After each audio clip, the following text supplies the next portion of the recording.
There isn't anything that's more rewarding than trying to do things right. And there's nothing that's more adventurous than telling the truth. And so if you're looking for an adventure, boy, that's an adventure. We don't understand the world, and things are oddly connected. Now, I know that sounds new agey and it sounds metaphysical. I'm saying bluntly, this is speculative, right? I'm feeling out beyond the limits of my knowledge. I'm not willing to dismiss the mysterious. I'm not willing to dismiss the mysterious. I've experienced the mysterious in a variety of different ways, and it's very mysterious. Right. Very. Here we go. Mysterious. The Revealers. Right on. This is podcast 2? Yes. Yes, podcast 2, The Revealers. Now look at the camera again this time.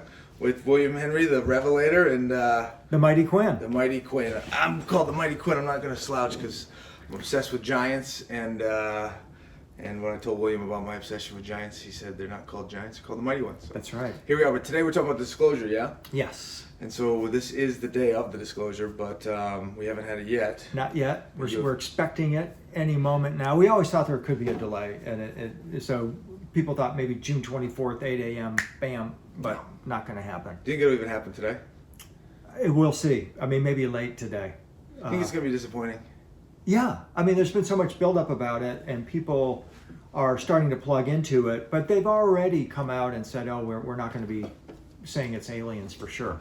And part of it is that they're saying, we don't know what they are, which is like, okay, well, wait a minute. The U.S. government has been dealing with this question at a minimum for 70 years. Right. And they still don't know what they are? That's what you think. You think that the disclosure is going to be, here's all this stuff we've been gathering, we don't know what they are. Right. We think it could be That's Russian, so it could full be of Chinese. shit. It is. It's totally, nobody believes it. In fact, this is why people are starting to feel betrayed. Yeah. Is the word. It's like, wait a minute, our Starting government to feel betrayed by the government? Yeah, they're feeling betrayed, Yeah. right? It's like, we've given you all this latitude. 20th century has just been a century of betrayal. Exactly, and now you're not going to tell us what you know. And the other side of that is, do you really think our government was going to tell you anything about what they know about UFOs? No How way. much do you think the public is ahead of it, though? Like, in the sense that, like, pretty much, I mean, at least, and sometimes we're limited to our bubbles, but it seems like my entire sort of group of friends is just like, well, it's bullshit. Like, we know there's aliens. Right. Whatever they're going to tell us is bullshit.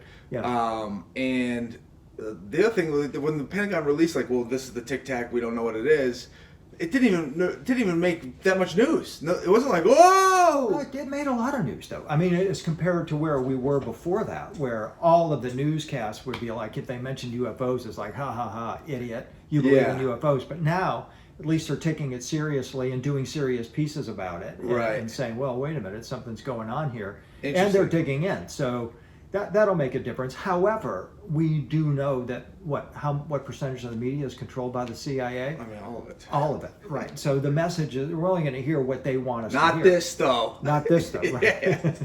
And so it's up to the people to say, all right, I got to figure this out on my own. And if you ever wanted the government to take care of you, okay, that's your problem anyway. Right. So I'm not one of those guys, and I know you're not either. Right. It's like the government is not our mommy and daddy as much as they want to be. And so we're big boys and girls now. We have to get out there and hit the books. We got to do some research, listen up, and start making our own decisions about what's coming. Well, and it's interesting though, like in terms of like figuring out what it is. Now that's obviously like sort of what our aim is. Exactly. But like figuring out what they're doing and like what the truth of their lies is, like that's sort of a distraction in and of itself sometimes. And I think that's sort of one of the nice things that you sort of skip past, of just being like, don't worry about like what the alien technology that they're telling you have. Look at what the ancients have told us that it is. We already know what this is. Yeah. This is nothing new. It's not like these aliens have just shown up. Right. They've been here since the beginning. Yes. This is their world we're passing through. And for whatever reason, they have decided to make their presence known at this time. Maybe there's something coming that they know about. Maybe it's a time for them to really impose their will. So say more about this being their world and we're passing through. Well, if you look at any of the ancient texts, they, in their creation stories, go back to the Sumerians, Atrahasis, and other texts, it's otherworldly beings that had a hand in the genetic manipulation of humankind. Right. And so they're here first. And they're at a level of technology maybe 200,000 years ago that we're just now starting to get a glimpse of, and genetically and nanotechnology-wise, AI, everything. Okay, so if let's say for the time being, we take as a truth that like these sort of Sumerian creation myths, or even the biblical sort of creation myth, is that some higher entity created man out of whatever was here. Right. The question though is, you believe that this is a past Terran civilization, an earthly civilization that created. Okay, so you don't think this was extraterrestrials? I think at one time they could have been extraterrestrial, but I think they have been here for a very long time, and they've been kind of behind the scenes. They are civilizations past, from like way past. Okay, long ago, thousands and thousands of years ago.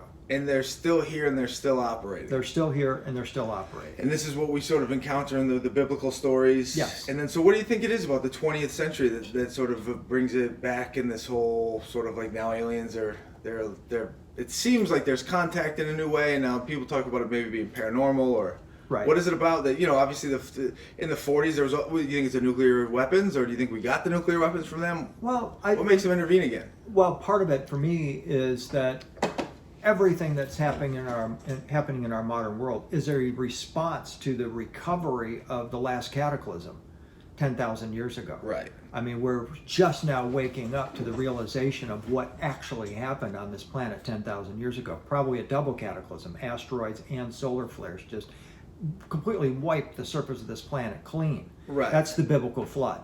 And so we're still recovering from that climate change event that happened then. So maybe it's now we've reached a time where we're rebuilding the AI grid. Maybe they had one back then. Yeah. And we're rebuilding it now, and now we're gaining awareness of who these beings actually are and their capabilities, and starting to understand it. That's interesting. But you don't think that any of that is what the government's going to tell us? The government's not going to tell us anything like this. They're going to say, "Oh, we don't know what they are." They've already said this. Barack Obama is on the late night comedy show. Well, I can't tell you what they are, but we don't know what they are. We think they could be Russian, they could be Chinese, it could be some other government on this planet. Who? Google, right? I mean, they run this planet, so this is something that they're going to be aware of. But the U.S. government is not going to tell us what they think these things are. But you think we're working with them, don't you? Yes, I do, and I think we have been since the 1940s. That's what I'm asking. Why in the 1940s did we start working Why with them in the 40s? Oh, probably because of, well, all of a sudden we've got nuclear weapons. Right. And now we're a force to be dealt with. And you've got story after story after story of strange lights, beings involved with nuclear weapons facilities. And this is the national security threat. Right. And like, we can't do jack shit about these things. Right. And then like sort of they're able to sort of like turn off a nuclear facility, right? Like they disarm it. Yes, exactly. Yeah, that's a very sort of common, or not common, but like a theory I've heard before, or like an occurrence that has happened. Yes, it's understood that they have that capability, which means that we are powerless compared to them. Okay, so let's get into the Tic-Tac video, like sort of what has been admitted, because I know you've like dove deep on those. And so what do you make of the Tic-Tac video? Let's talk about what it is. Why don't you explain for anyone who's not familiar with the Tic-Tac video? So the Tic-Tac video is a video shot by Navy pilots. Yes, we do. It's a video shot by Navy pilots off the coast of San Diego back in 2004, and it shows this little white-looking craft. They describe it looking like a Tic-Tac. Right. And the Top Gun pilots that followed this thing around and chased it describe it as intelligent. It knew they were there. It anticipated their moves. It blocked their radar, which in their view, in their own words, is an act of war. Mm-hmm. And that it displayed capabilities, anti-gravity capabilities beyond anything that could be remotely human. There's also like an element of predictive or time travel, right? Because they had a rally point that wasn't determined until after the engagement. Right. And they found out that it showed up on the radar before they got to their own rally point? Yeah. It was, before they even knew what their rally point was. It met them at that place. Yes. Exactly.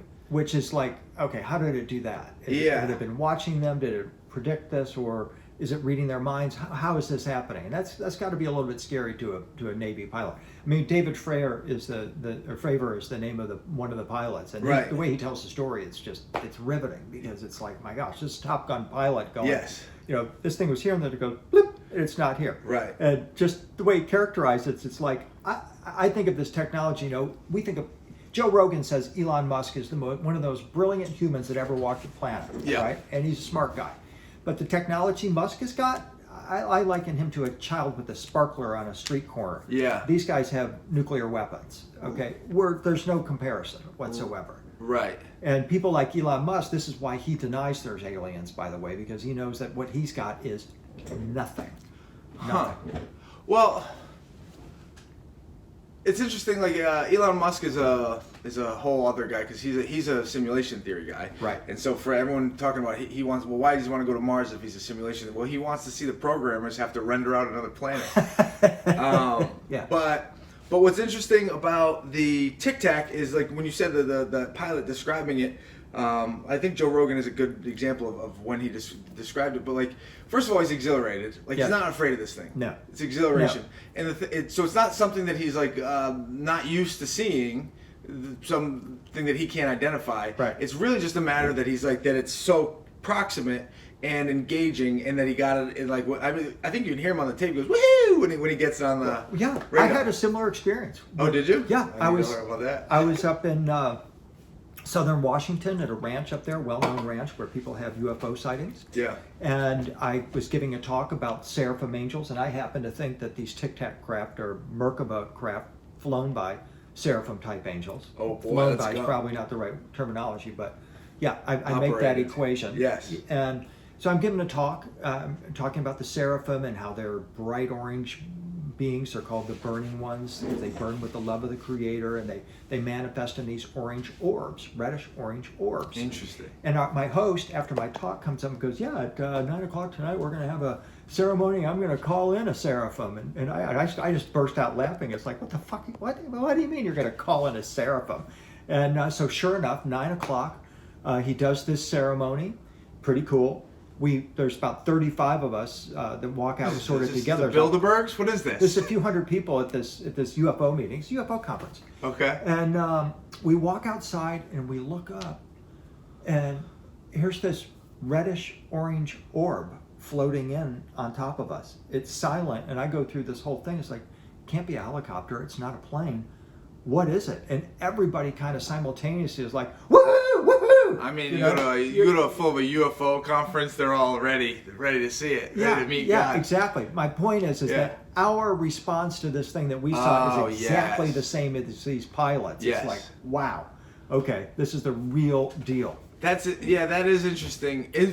So as it relates to that, but like the pilot, like, it wasn't as though he was unaccustomed to seeing unusual things. And the other thing that, like, sort of really gets into your theory about whether or not it's a bubble, whether or not it's a Merkaba, whether or not is that he said that they squared up and they drove right at each other. Right. And that thing, as soon as it got to him, it disappeared. Right. And so it evaporated. Now, we've seen stuff like that in Star Wars, but you have a theory about this. It's not really a material. Right.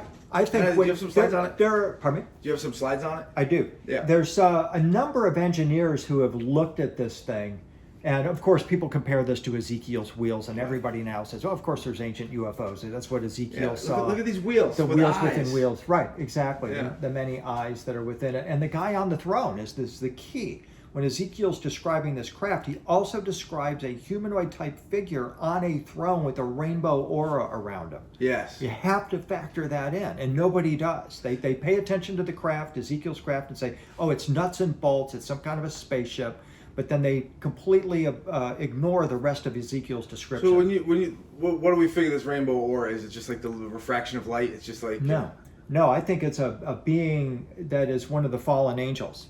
I know, but why like, it appears to us as a rainbow light, but it's just like there has to be some sort of thing, like maybe it's shining through a bubble. Like when you have that Glenda the Good Witch or whatever, it sort of looks like she's got that. Yeah, exactly.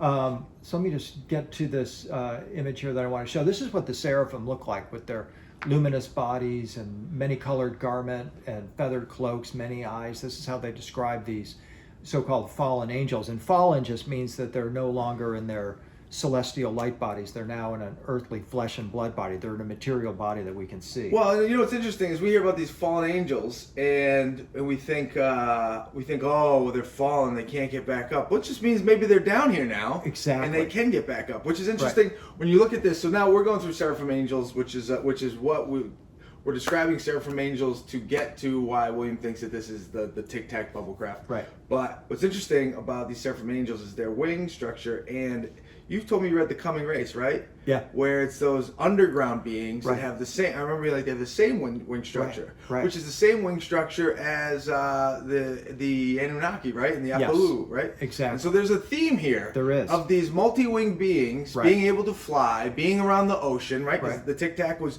operating in the rough of the ocean. That was one of the big things. Right. And so there's a theme and a history here. So Yes, if exactly. you would continue with the eyes and all that stuff. And so what I believe is that when they're describing the seraphim as rainbow colored or multicolored like that, they're describing what the Tibetans call rainbow light body beings.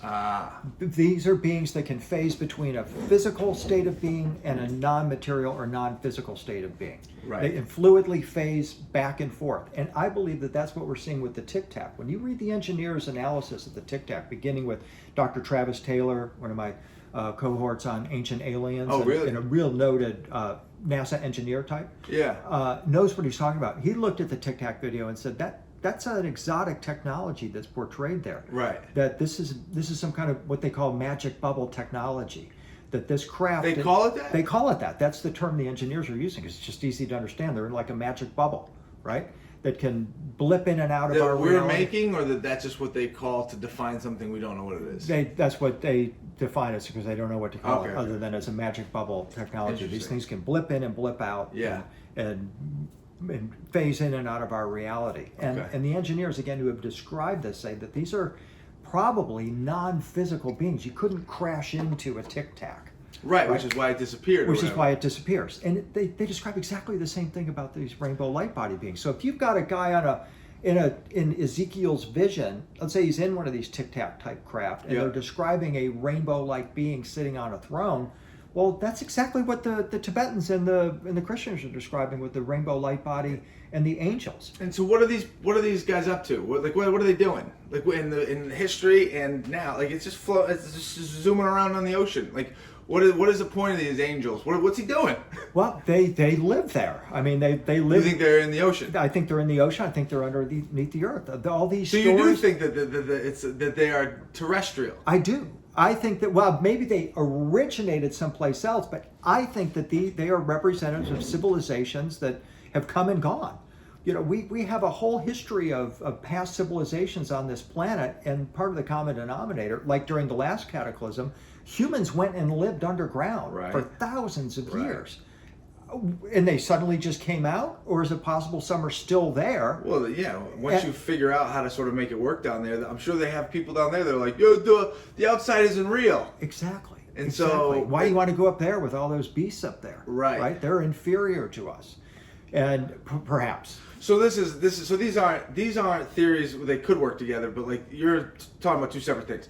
This could be sort of entities from inside the earth, from under the ocean, and this is their craft that's high technology, and maybe it's material or immaterial. Right.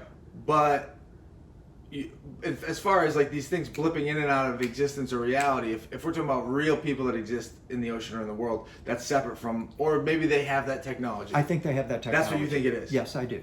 They I do. bop around here and okay. Right. Yeah. And they're giving us a demonstration of this technology. And the key thing is that it's a spiritually based technology. And that's very important Yes. because in some of these, like Lou Elizondo, he's riffing on this, saying there's a spiritual component to this that the U.S. government has looked into. Lou Elizondo is a former Navy. Who's in charge of ATIP, which was the Pentagon's program looking at these aerial So phenomena. Lou Elizondo is in charge of ATIP. If he's saying it, then he's been around Exactly. Or And he's there's reason to controlled say that. opposition. Right. And he's also the one that said that within the Pentagon there's a view that these are demons of some kind. That's why they don't want to go It anywhere near this. aggravates me to no end, though. Like well, in the Pentagon, we think maybe it's this. I'm like, motherfucker, you tell me what it is. You're the one talking to it. You know what it is. I know. Or maybe they don't know what it is. Well, they don't. So here's the thing. They're getting used by it as much as anyone. I've known a Pentagon insider, Yeah. someone who knows his way around the geography of the Pentagon, not just the building. And I'll be at a lecture and he'll say, well, when you say Pentagon, which layer of the Pentagon do you Right. mean, son? And I'm like, okay, so you got me. And then he explains there's multiple layers within the Pentagon, Right. and some layers have no clue what the other layers are Right. doing. So you could well have someone at one layer of like ATIP Elizondo and have no idea what's above or below him. Right, they purposely make it so that Exactly. no one knows. It's like they keep it fragmented. Exactly. So we Yeah. can't just say the Pentagon says, because Right, folks at the it's Pentagon. not a blanket Pentagon. There's different layers within it. It's also super interesting to which president sort of. It just goes to show you that this country's not run by the people that we think run it. Well, No. to whatever extent we know, but it's just like Eisenhower goes, right. He had those meetings in the Yeah. 50s, and so these different presidents really care about these aliens and talk about it, and then others are just like, I don't know. Yeah. Well, it explains a lot because it's very clear that no government on this planet is in charge of this planet. No known government. There's another layer of governance on this planet, and they're displaying their technology right now. And the U.S. government is trying to say, "Oh, well, we don't really know what it is," and Right. so that means the U.S. government is nothing. Okay, it's nothing anymore in the face of this, because they're already handing it over to the Russians and Chinese and saying, "Oh, the Russians who can't even feed their people, and the Chinese who haven't invented a single new thing in 3,000 years have suddenly leapfrogged in technology by at least 1,000 years of what we've seen." Right. In the open area. To me, that's one of the bigger sort of chinks in the armor of the folks who think we went to the moon. It's just like, you're telling me that China currently doesn't have the technology that we had in 1969? Right. So why haven't they been to the moon? Exactly. Why has no other country besides the one that's famous for propaganda, us, Right. been to the moon when we're in the middle of a Cold War? Exactly. And so then it gets into are you one of these folks who thinks that some of these beings come to and from the moon? The moon being artificial sort of base that. I think the moon is artificial.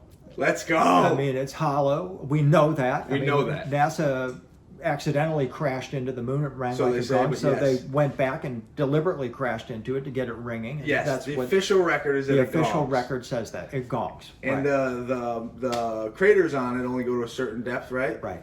And so it's Right. like this one depth, and not that all of them are that depth, but it doesn't go any further than that. And then there's composite metals on there, right? Exactly. Yeah. Supposedly, if we landed on it, how do we know that? I know. Do you know what I mean? It's drives you crazy. It is, but that's a whole other subject. But back Okay, to the unless they're in the moon. unless they are in the moon. But go ahead. Right. But Which we're they about could be. We're about I the mean, Tic-Tac and the disclosure. Yeah, so with the Tic-Tac, my thing is there has to be a spiritual component to this, because this is not just an example of some kind of drone technology, in my opinion. I know there are people that say, oh, this is just some kind of Russian or Chinese drone. They have supersonic drones and blah, blah, blah. I don't think so. Okay. Because even David Fravor is saying that. He's like, this is not something that anybody has. This is nothing that we've seen, okay? So there's another aspect of this. And because it matches up with these ancient depictions, when I first heard Travis Taylor in his analysis about the Tic-Tac and saying, this is magic bubble, I'm going ding, ding, ding, ding, ding, ding, ding. This took me back to 2008. I was doing a presentation called Morph.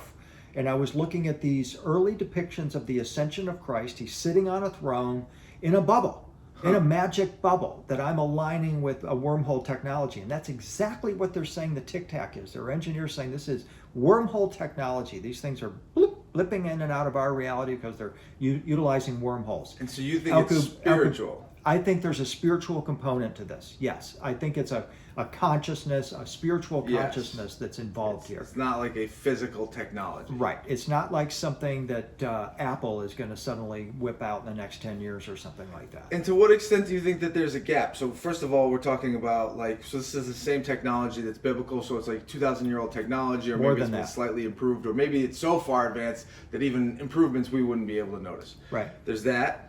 But there's also this notion that, the head of Raytheon, right? Mhm. He said that anything that you can imagine, we can do it.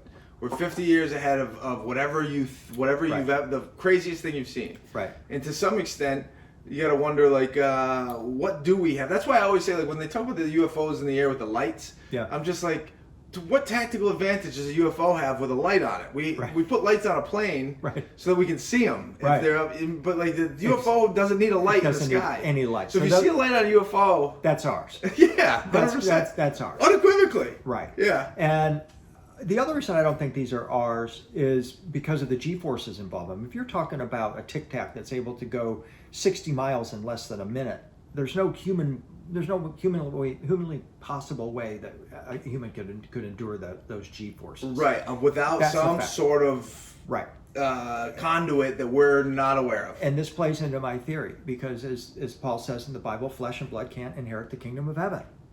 And that's like a law. Okay, that has to be a universal law. And the way I interpret that, what that means is that our bodies are designed for life on this planet. They're not meant to go into some kind of warp craft and go shooting across the cosmos. Right. Okay? That means we're going to have to transform. And we're going to have to either adopt a light body form or we're going to turn ourselves into robots. And NASA knows this. This is why they coined the word cyborg in 1962 within NASA to begin merging us with machines so that we can start to colonize the moon and other planets in our solar system, because they know flesh and blood. And we know this for a fact. What happens to the astronauts when they spend 100 days in space, it's horrific. Right. Our bodies are not meant to go into space. So we're going to have to transform. So flesh and blood will not inhabit. So let's just like hang with this religious component for a second, because it's interesting. So then it gets us to the debate of like, oh, are we supposed to do this sort of transhuman biotechnological thing, which a lot of people That's say one way. is the way to, hell. Right. But is that what it's instructing, or do we have to transcend spiritually to exist? Like, that's the biggest thing, is we also don't know, like, dimensionally what heaven is, what happens when you die. Like, so it's like all these questions are relevant in this conversation about the Tic-Tac and UFO disclosure. It's all relevant. Right. And that's why the government really should just butt out of the conversation, because they're not interested in advancing the human race and spiritually in any way, shape, or form. They're just all about keeping their military budget up to where it is. Okay, but the question becomes, so let's say, would you say that you believe that who's ever controlling these Tic-Tacs has control of our government? Yes. Okay. Or has the capability of controlling it, because we have no answer for it. We couldn't shoot one of these things down if we tried. Right, but we haven't tried either. In the capacity that our government is working with them, right? Then they sort of, like, in that our government is controlled by entities that we're unaware of. So now we're talking about maybe there's good and evil. Right. But like these entities have the capability to control the government, and for the sake of argument, let's say that they are. To what extent are they controlling what the government tells? Like, they're gonna just let the government lie about who they are, at the cost of ourselves, and so like this comes into, like, to this moment. Yes. I mean, to this moment, but now for the first time in history, how many millions of people are now aware of the Tic-Tac? Right. How many have taken the next step to go, gee, I wonder what these things are. I'm going to start hitting the books. I'm going to start watching Ancient Aliens or whatever. I got to understand a little bit more about this. Right. And what are the spiritual implications about that? That's the game changer, in my opinion. Right. Is where now this subject is taken seriously, and people are going to start looking into it. We're going to start to get new answers we haven't ever thought of before. So maybe the government's the good guys. So like, think about this. They say the fastest way to get the right answer on the internet is to post the wrong one. Right? Right. And so the government just like, hey, this is that. And we're like, no. And then we figure out what it is because we're trying to combat what we know to be a deception. Right. Isn't that a little interesting reverse psychology? It is. Sometimes I just try to think, like, well, maybe they're the good guys. Because I don't think they're just going to come out and tell us that this is the case. I think there's an element of you have to find out for yourself. Right. Because there's multiple levels of disclosure and understanding of it and what it means and so forth. And we also know through, like, even movies like Inception or just general psychology is that, like, the people are less inclined to believe what you tell them so much as something they feel like they figured out on their own. Right. Yeah. Right. And so if you want to get to that bubble, some more of the bubble stuff, I think it's really interesting the different sort of ways that you have. Yeah. Sorry about that. So there's a statement that keeps coming up in the UFO literature, even from the U.S. government, that these are craft not made with human hands. Okay. They're not made with human hands. Right. I'm like, okay, then what that means is they're, extraterrestrial? They're not made by humans. Right. Okay? But that is a very specific term. Right. Not made with human hands. That's another biblical term. Right. Not made with human hands is the description of the light body of Christ in his resurrected state. When was that said? That is in the book of Acts, I believe. Okay. And also Corinthians, where it describes our new light bodies. This is the whole promise of Christianity, is that at the time of the second coming, we will have bodies that match the resurrection body of Christ, that mirror the resurrection body of Christ. Not made of human And hands. that is the specific term that is used to describe the light body of Christ, not made with human hands. But are our bodies made with human hands? Well, what this means is that when we think of our bodies as made with human hands, we came out of our mother's womb, we're material beings. Yeah. Not made with human hands in this instance means these are non-material bodies. They're light bodies. They are humanoid, but they're not flesh and blood. The term that they use in the Jewish mystical text is celestial flesh, bodies of celestial flesh. These are bodies that are capable of traveling through the stars and then phasing back into physicality. That's interesting to me, especially in light of a lot of what we talked about with the Solomon's Temple and all that sort of stuff. It's just like there's the folklore of Solomon's Temple was made in like silence. It's another example. Yeah, not made with hands. Right. So, but now, like the Bible's full of all of these like sort of codes. Yes. And so, like, do we think that that's AI, or do we think that means that like Solomon's Temple and this light body is metaphoric for something that's internal? So Solomon's Temple is you. It's like they didn't make any noise when they made you. Well, right? At one level it is metaphoric, but at another level, and my wife Claire and I have documented this throughout history, Okay. there are example after example after example of works of art that just materialize. Interesting. They're not made with human hands. They materialize from somewhere else. They're not there, then bloop, they're there. We're gonna have to link that history that you guys. Can you give me an example? It's profound. Well, how about the statue of Diana at Ephesus is an example of a statue that dropped out of heaven. Interesting. And that's the term they use. The heavens opened, and the statue was there. They don't say a stargate opened or a wormhole opened or there was a rip in the fabric of space-time. The heavens opened. Interesting. Like when the dove of the Holy Spirit manifests, the heavens opened. Right. Okay, what are you talking I about? believe that stuff. You know what I mean? It's like I got an Irish Catholic family. We got lots of stories about things showing up out of nowhere. Oh yeah, these are documented for centuries. Marian apparitions and others, and What about the Georgia Guidestones? Those seem to show up out of nowhere. yeah, but not. Yeah. Those are Yeah, probably they from us. they appeared overnight. Yeah. Right. But well, that's what you know what I mean. And so that's what's interesting in terms of these artworks that are not made with human hands. To what extent, like to what that actually means. right. The way I interpret it is that they materialize. They come from a higher dimension. Okay. They come from another dimension, and they can then come into our world, and they can go back into that world. Interesting. And that's a corollary to ancient artists and their belief that a deity could be present in an image. Yeah. Okay. Yeah. Like No. for- Sometimes looking at an image, you feel sort of the transcendent nature of it. Exactly. And this is the key word, because this is what we're going to have to grapple with as we learn more about the Tic-Tac and other types of craft, is that it's much weirder, more cosmic, stranger than perhaps we can even imagine. And it's going to cause us to have to get out of our box, open up to maybe even a new type of physics. I mean, that's part of what they're saying, is we're going to have to rewrite our physics books as a result of these craft, because they're doing things that they're not supposed to be able to do. Right. But the evidence is there. And so, to what extent do you think that these? All right, so let's get into what you were talking about in terms of like the seraphim and the demonic versus the angelic versus the AI versus aliens, Right. terrestrial. And this is important, because I didn't used to believe in demons. Like if you asked me 5 years ago, I'm like, kind of metaphorical, and the evil's always within us, and that Right. kind of thing. And then I started, I think it was probably Elon Musk that he was the first one that said, with AI, we're summoning the demon. Yeah. And it's like, oh, that's interesting he said that. And then I heard Geordie Rose, he is the owner of D-Wave System. He builds the quantum computers for Google and NASA and everybody. D-Wave, that guy's And he evil. goes, this is an altar to an alien god. Yeah, that guy's and this satanic. is demonic. Right. Yeah. And I'm like, oh, That's a black cube guy, right? the black cube guy. Yeah. It's like, wait a minute. There's another example.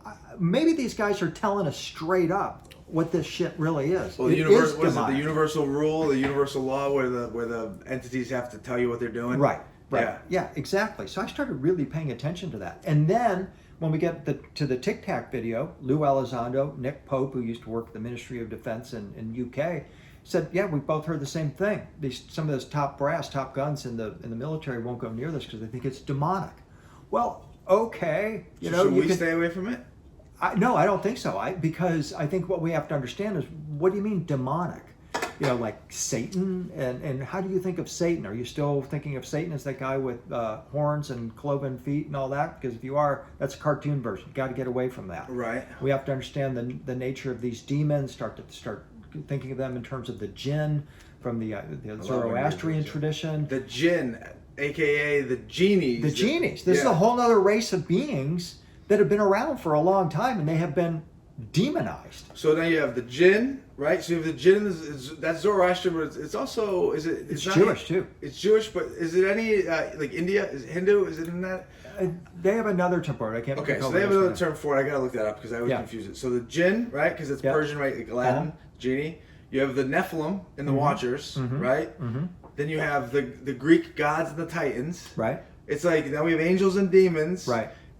There starts to be a pattern here. Exactly. And it's these ancient giants, right? That's what the Titans are. That's what the Jinn are. Right. That's what the Nephilim are. The mighty ones. The mighty ones with, like, that are supposedly soulless. These without souls. And so it's like, are these the advanced ancient ones, these Atlanteans that maybe went underground, or were the Mesopotamian or the Sumerian sort of like these gods, these multi-winged gods, and some of them are for us and some of them are against us, and the ones who are for us, or that we seem like they're for us, might not be. So like they give us all this technology that doomed them so that we can be part of what they have going on. Do you know what I mean? Yeah. Because we need to transcend in a different way. Exactly. And so the idea of a lot of these Pentagon guys will stay away from it. Part of me is just like, well, I'm going to get rid of my phone. I'm going to go live in the woods. And when the aliens come, then they come. And I'm going to die like every other human being's ever died. And that's fine. I don't need to go to the next thing. I'm going to do what I was put here to do. Right.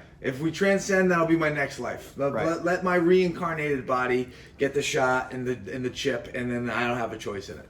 Right. So, to what extent do you think that this is those ancients, the Jinn? Oh, I think it's a very good chance that's what we're dealing with. And I'm not saying all of them, but it does match up with what we know about the Jinn. Okay. And so what about Jinn? So would we say that the Jinn are the children of the Seraphim angels? Or the angels, who are the Watchers? The Watchers are the Seraphim. Okay, so they're the fallen Seraphim. Correct. Had children. Yes. Those children were the Jinn, Nephilim, and Titans, right? Right, exactly. And so that's what so. we're looking at. That's what we're looking at. And so maybe like Seraphim angels are angels, and their offspring, they're sort of the Atlanteans, the underground people, maybe who have this technology, are the demons or the Jinn. So they're the soulless, not good, bad people that God, but that's Enlil, right? Right. Drowned. Yeah. Yeah. And so, like what you said this at the beginning, this is a reaction to us reaching a level of technology that hasn't been there since the flood. And what do we know about the flood? Right. The flood was there to drown the Nephilim. Exactly. Well, The flood was there to drown the Titans. What happened to the Titans? They're under the water. Right. Exactly. And you said that these Tic-Tacs might be coming from underwater. Exactly. So like there's enough of a match there. You have to be at least open to consider that. Yeah. For sure. Okay, so when you're talking about like whether it's demons or satanic or to what extent do you think that these things are trying to influence us? I mean, they're ready to take over our civilization. I mean, don't they already have it though? well, they do, but I mean, in a manner that's acknowledged. Okay, Yes. we're going to acknowledge. Yeah, that's that different. that our U.S. government and our great U.S. military is nothing compared to this. We're kind of in the similar position to where the British Navy was at the turn of the 20th century. Right. Back then, the British Navy ruled the seas. Right. Right. And then came the U.S. Air Force. Right. And now, okay, the British Navy, they're nothing. Nazi submarines sort of really kicked some ass for a while. Right, but still, we had superiority with it. Yes, and of now, course. we've got our best guys up in F-22 Raptors and the Hornets that are chasing the Tic-Tac, and they're going, Right.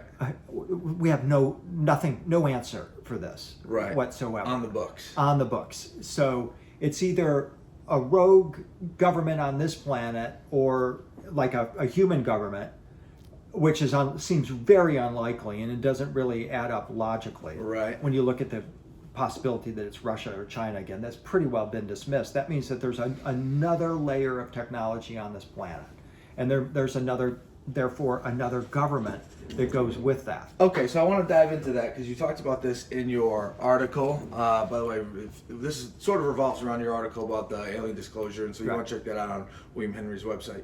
But one thing that you talked about in the article was a quote from Wernher von Braun, right? And this sort of ties into everything that we were just talking about. Right. So Wernher von Braun was one of the heads of NASA. I've looked it up. I don't think he is the head of NASA. He was a NASA director and I think the head of the rockets program. Right. But he was also a Nazi SS officer. Right. And, you know, I don't mean to say allegedly, but like the narrative from the victors of war was that he used to hang the slowest Jewish person outside of his factory. So like this, according to the narrative, is a very evil guy, comes in and he becomes a beloved member of our developing NASA, met Eisenhower, buddies with Eisenhower, buddies with Walt Disney. So whether or not, whichever end do you believe, this is one of the founding Americans. Yeah. Right?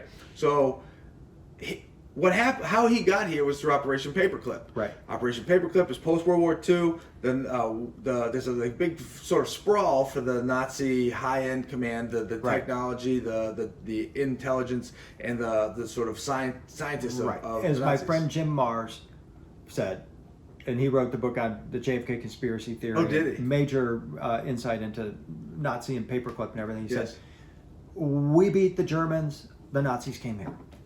Right. And so the Nazis come here. Yeah. Some of them go to Russia. But what do we know about the Nazis? They were into all of this shit. If you want to talk about like the obsession with the Aryans and all that stuff, that's the ancient race that came and sort of colonized all of Europe, right? Right. What else do we know about the Nazis? Is that they went and they were obsessed with Antarctica. Yeah. So now our very own Admiral Byrd, right? One of the most decorated airmen. Before I think there was the Air Force, he was part of the Navy. Mm-hmm. One of the Admiral. He famously flew over the South Pole, Antarctica, time and time again, and he was always obsessed with the land beyond the pole. Yeah. He took an expedition on the record down to sort of like just a high jump, I think, Operation High Jump, to explore in Antarctica. Right. Supposedly wasn't military, but he brought a bunch of military fleet. He came back 4 months later with a third of it missing. No answer for it. Right. He said that supposedly in his journal that was released after the fact that he went into Agartha in the earth. We know that the Nazis were obsessed with their submarine stations in Antarctica. To what extent do we think that this is a continuation of the World War II operation? I mean, it could well be. I mean, there's no question that's what we're starting to see is the second shoe is starting to drop. And now we're getting, and it was von Braun who said, okay, there's going to be this fake buildup. First, you're going to have the Cold War, right? And then rogue nations, then terror will be the next thing, and then ultimately the big one is war with an alien race. Right. Yeah. But these are all fabrications, according to him. Right. Right. These are all false flags. This is just. So this is a man in the know. Yeah. On two sides of World War II. Right. Saying this stuff is going to happen. I believe this was a deathbed confession, so it's one of those deals where it was secondhand. So let's just be clear about that. Right. So this is kind of your dividing line as you're looking at the Tic-Tac. Some people are saying, "Oh yeah, this is going to be a military type of thing where we start being prepped for war in space. This is Space Force and all of that," and that is the reality of what we're looking at. And that's a possibility. I know there's some of that going on. And you think people will? I think the masses will not go for that. Like you were even saying that someone saying like civil war, global civil war. Yeah, I was listening to a friend who was giving that analysis that this could lead to a global civil war. And ultimately, I'm not sure I see it around aliens. I can definitely see it around AI, because already people are making decisions about whether or not they're going to subscribe to what governments are mandating around the world. The Shah, for example. Right. And we know that is a nanotechnology and a precursor to something more that's coming. We're already addicted to the phones. We're already integrated with AI. And it's just a next step then to completely eliminate any sexuality, any personal identity, anything like that. And we're all just batteries for some, godforsaken AI hive mind. Yeah.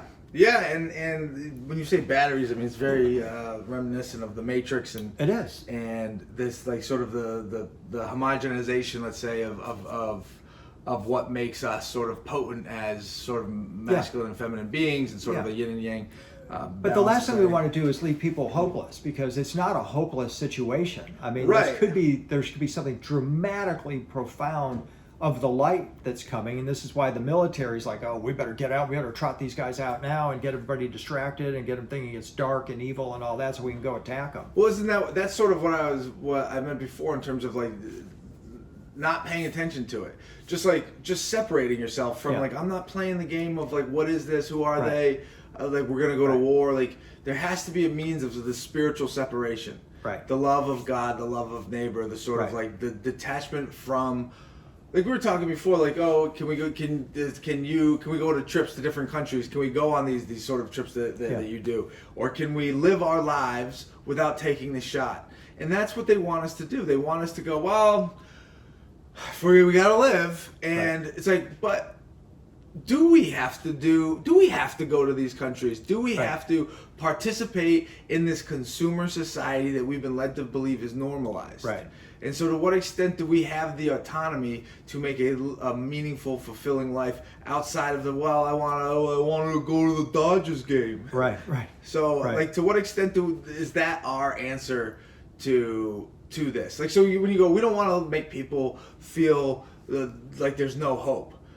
Maybe there's light coming. Well, maybe the light's got to come from within. It does, and that's why I'm trying to interpret what we're seeing, like with the Tic-Tac, in light of the spiritual tradition, because it matches up with that as well as it does kind of super advanced military technology or something like that. And so what does the spiritual tradition tell us? The spiritual tradition tells us that all of us are capable of attaining a heightened sense of consciousness so that we can interact with these beings and ultimately prepare ourselves for sitting on this throne. Right. And being able to enjoy that transformative experience where we could actually take a ride on one of these Tic-Tacs. So do you think it's like a meditative lifestyle, health sort of thing? That's part of it. It's also just kind of learning to navigate the geography of who are the Watchers, who are the Jinn, what is the Merkaba, what does all this mean, and how does this fit in?